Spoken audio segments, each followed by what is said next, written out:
Today in Conversations That Convert, we will be talking about why builders lose sales and what they can do about it. And this is a recap of our full series. So let's get started.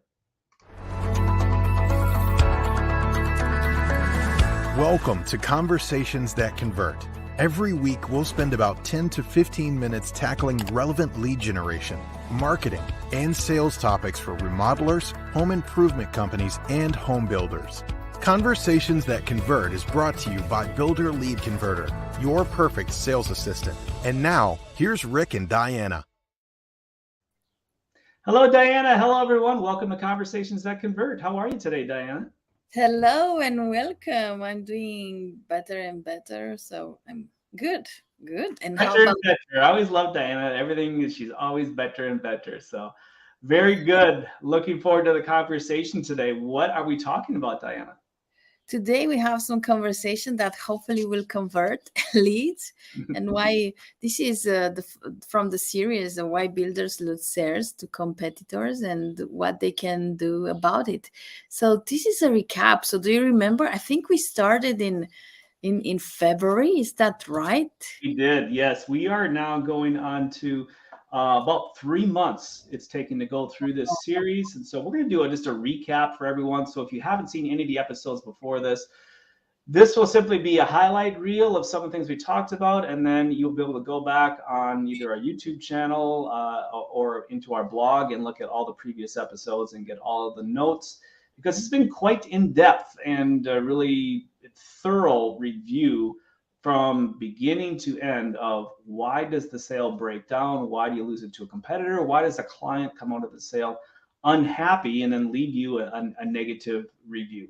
And conversely, we'll also give you a lot of tips and strategies of what you can do to avoid that from happening, taking market share from your competitors, keeping your clients happy, getting a positive online review, and then ultimately getting that referral for that future sale. So what do you say, Diana? Should we get started?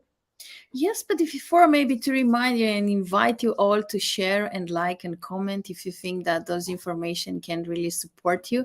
So that's the invitation we start with. And of course, during our session or in the end or after, when you have some time, just let us know your thoughts about what we're doing here and how those conversations can really help you to convert leads.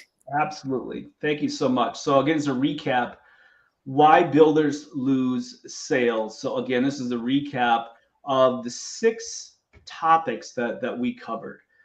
So we will start with marketing, or specifically a lack thereof marketing. But this is what we started back about 3 months ago in February, and took a look at, do new home and remodeling leads shop by a process of inclusion or exclusion? In other words, when they are out considering builders to hire to do the remodeling or new home project, are they trying to include you as an option? Or are they trying to cross you off the list and exclude you? Do you remember, Diana, the answer to that question? I think I exclude and then I include. That's right. You Right? nailed it. They're trying to exclude you. So we looked at the process that they go through to try to cross you off of their list. So what you need to understand is, of course, the shopping process starts online, and the research process specifically. And you have about 19 seconds to get their attention where they will not exclude you. So we call that a bounce.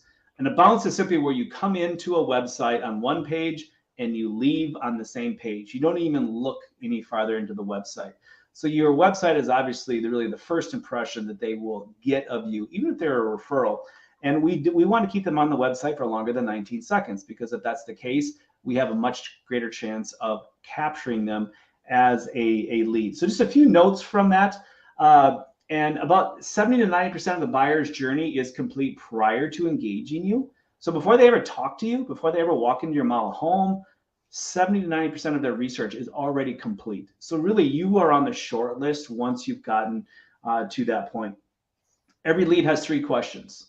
Remember what these are, Diana? What's 3 things every lead wants to know? Yes, it's a price, it's Yep. a place, Yes. and and location. Place and location are the same thing. Very close. We'll give you two out of three. The third one is product. Product. We said that at the same time. We said it at the same time. Yes. Right. So the question number one is, what will my home look like? What will my remodeled space look like? Question number two is, how much will it cost? Question number three is, do you build? Do you have? Can you help me find a lot, or will you build where I own my lot, or do you come to my community where my home is, so it can be remodeled? Those are the three things. And so they are looking for content on your website. So we have expert content, we have brand content, and we have user generated content. So expert content is like case studies and video testimonials, or public relations, third-party articles where local news sources have written about you. Brand content is going to be your available homes, your design library, your project photos, your locations and service area.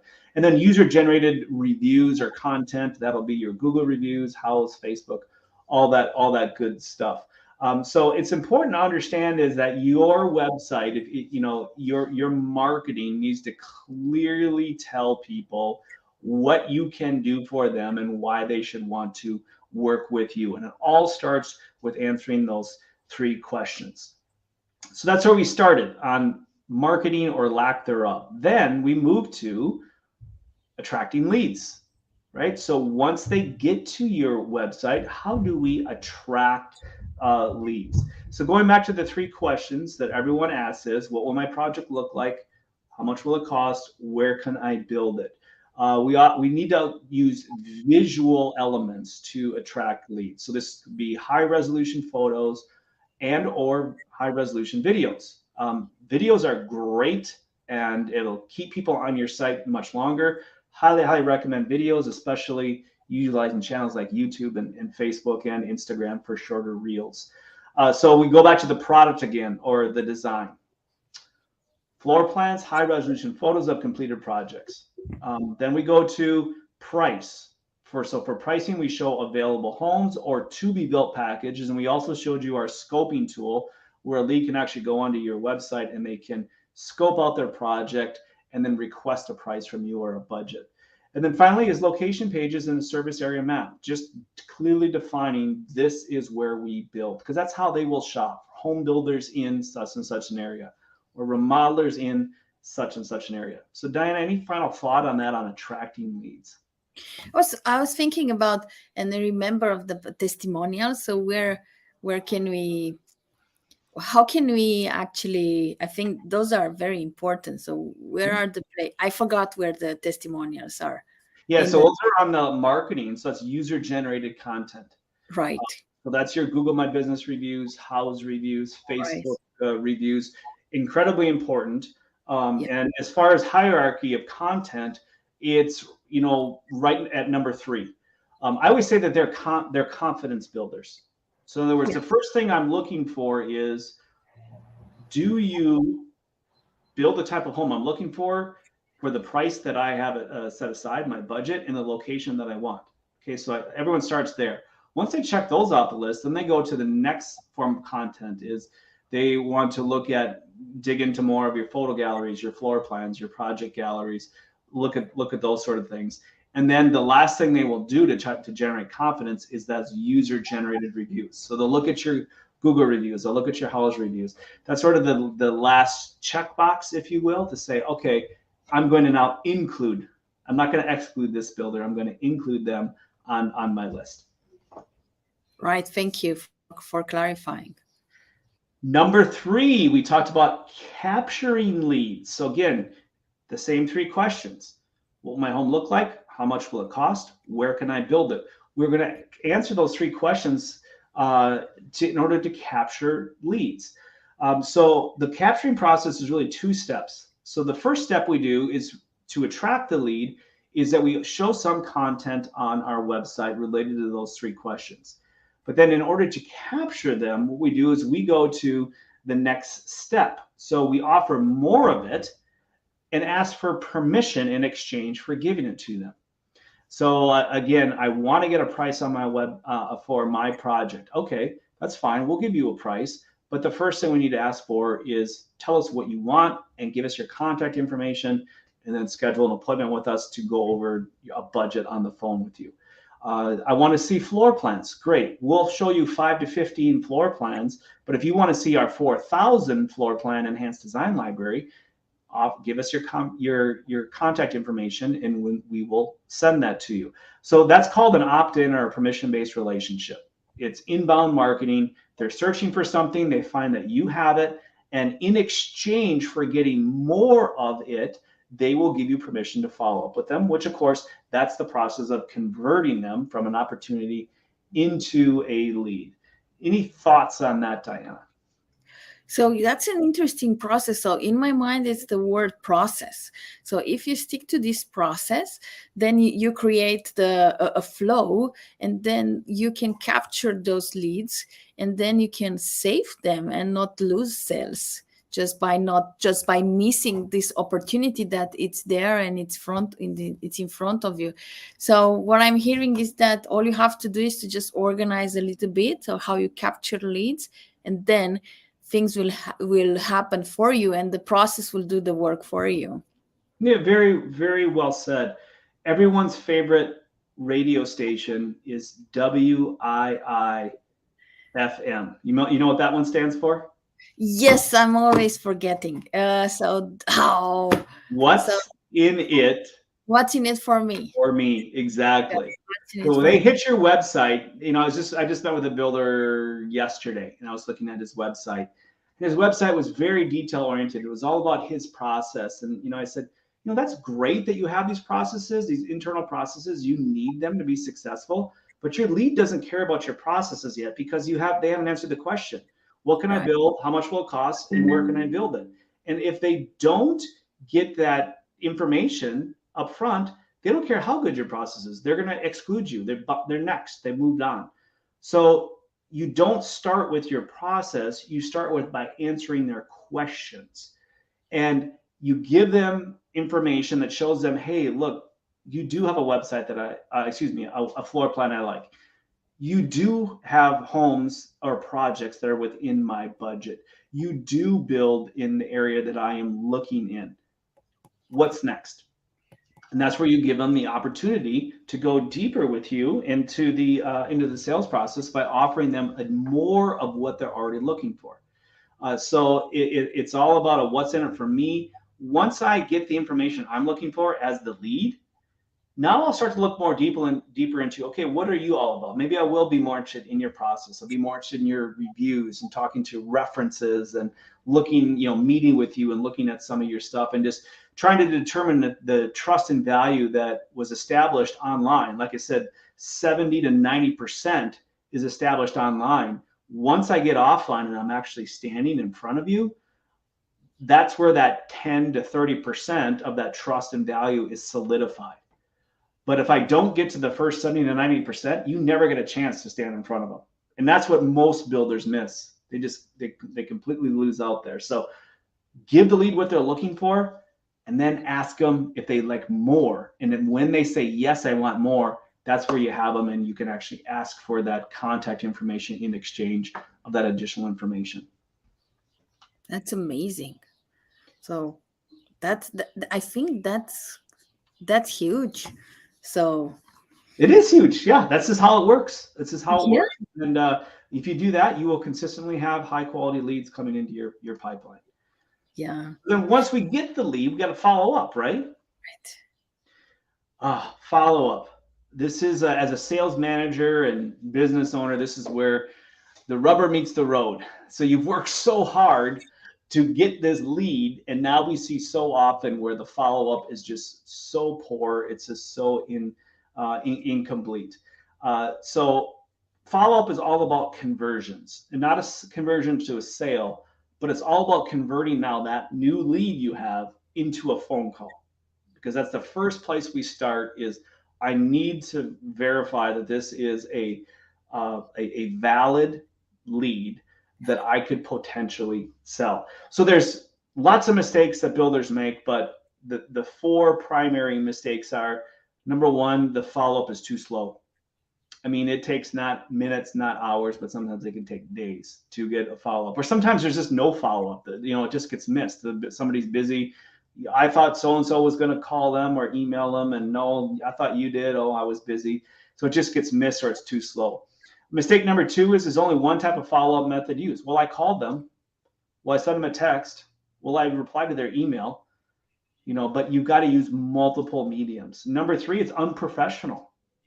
It's unprofessional. There's typos. There's punctuation errors. Phone skills are lacking. People don't know what to say if they leave a voicemail or they're talking to somebody on the phone. It's just very unprofessional. And still see a lot of builders not using.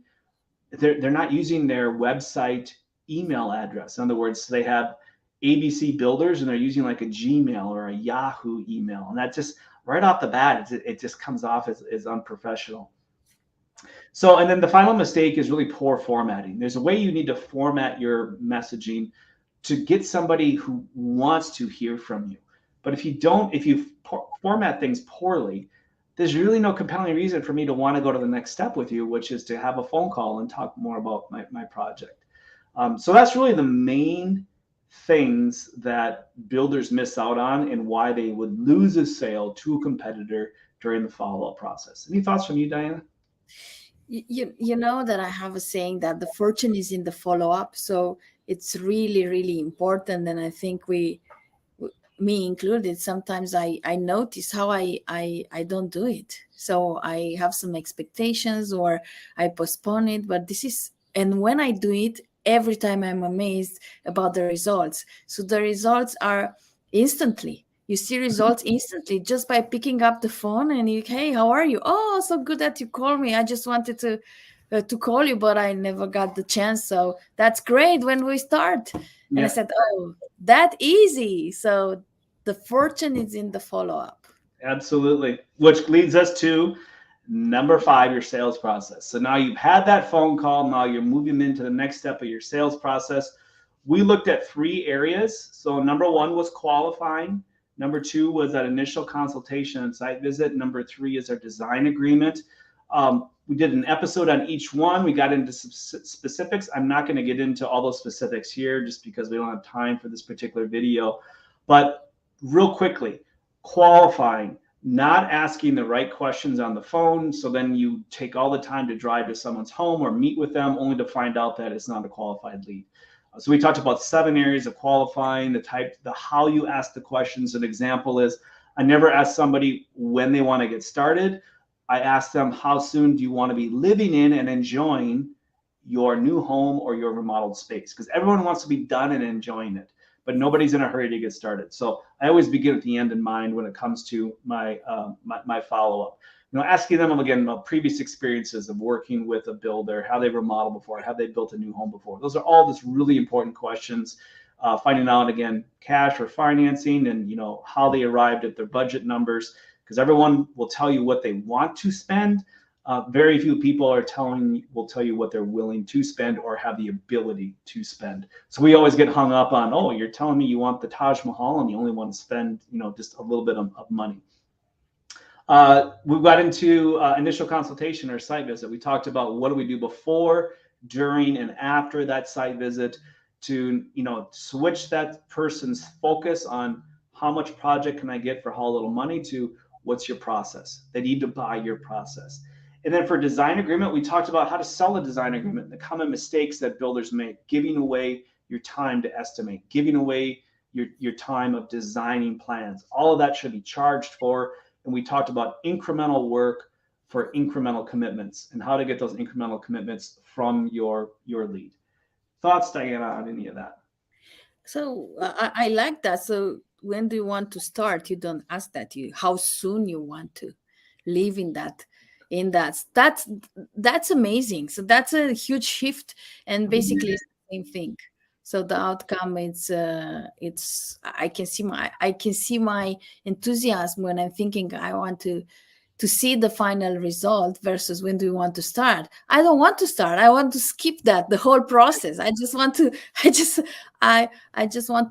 don't want to deal with everything in between the start and the end. I just want to live in the house and enjoy. And that's something I can say from my own experience. And that my process. So now looking back, I never want to start. I just want to live in a beautiful house I want that to is be done.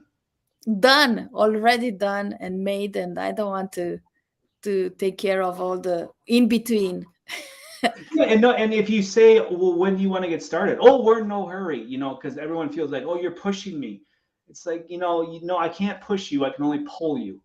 And what are you really buying? I'm buying a lifestyle. In other words, there's a reason that I want to build or remodel my home. It's because I'm unable to do something that I would like to be able to do in my home right now.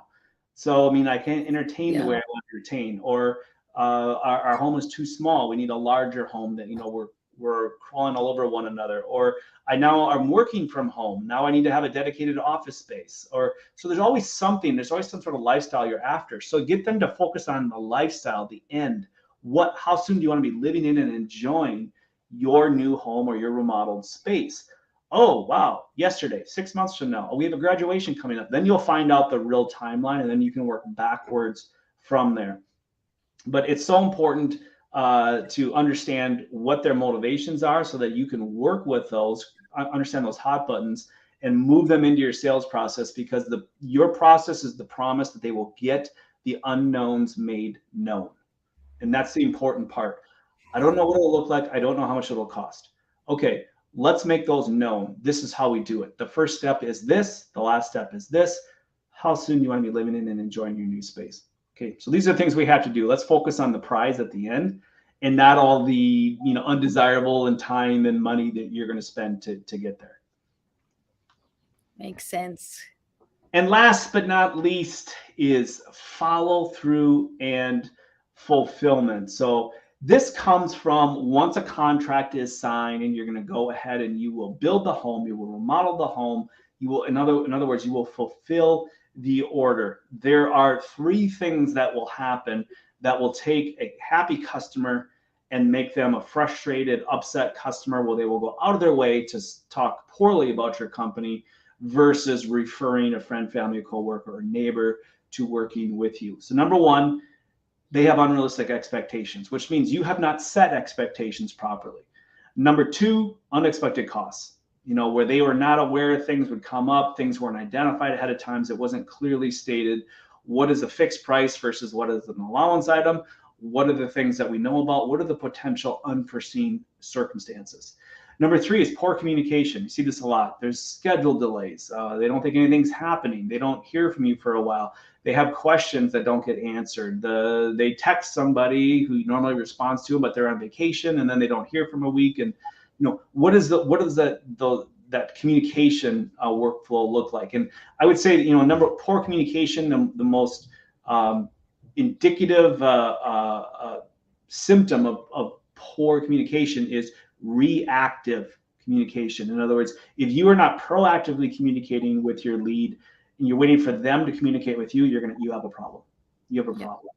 And then if the client doesn't feel like they know what's going on, they feel like things are out of control, and then that's where they get anxious and frustrated, and that's where things can blow up. So any final thoughts from you, Diana, on follow through and fulfillment? Because I know you have lots of experience with this.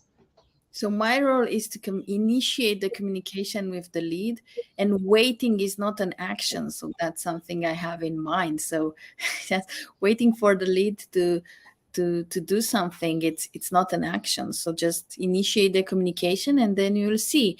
And no, it's a good answer. If you, at least that is not a good moment, and then you can establish maybe a follow-up, and you can say, okay, when it's a good moment, or yes, great, we start, or at least you want a yes or a no, so that you know exactly where you stand.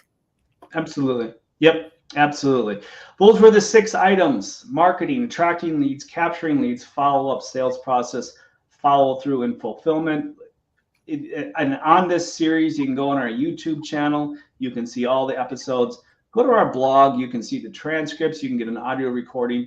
You can get the video on there as well, and look at all the in-depth items we did here. It's really a great series. It was fun to do. I hope it brings you a lot of fruit as you really examine your own process and systems and that sort of thing. If you would like to know more, though, Go ahead and schedule your strategy call today, and then you can find out how we can attract, capture, and convert high quality leads so you can pick and choose your clients and jobs. And for my brothers and sisters in Christ, may the grace of the Lord Jesus Christ, the love of God, and the fellowship of the Holy Spirit be with you all always. We will see you next time on Conversations That Convert.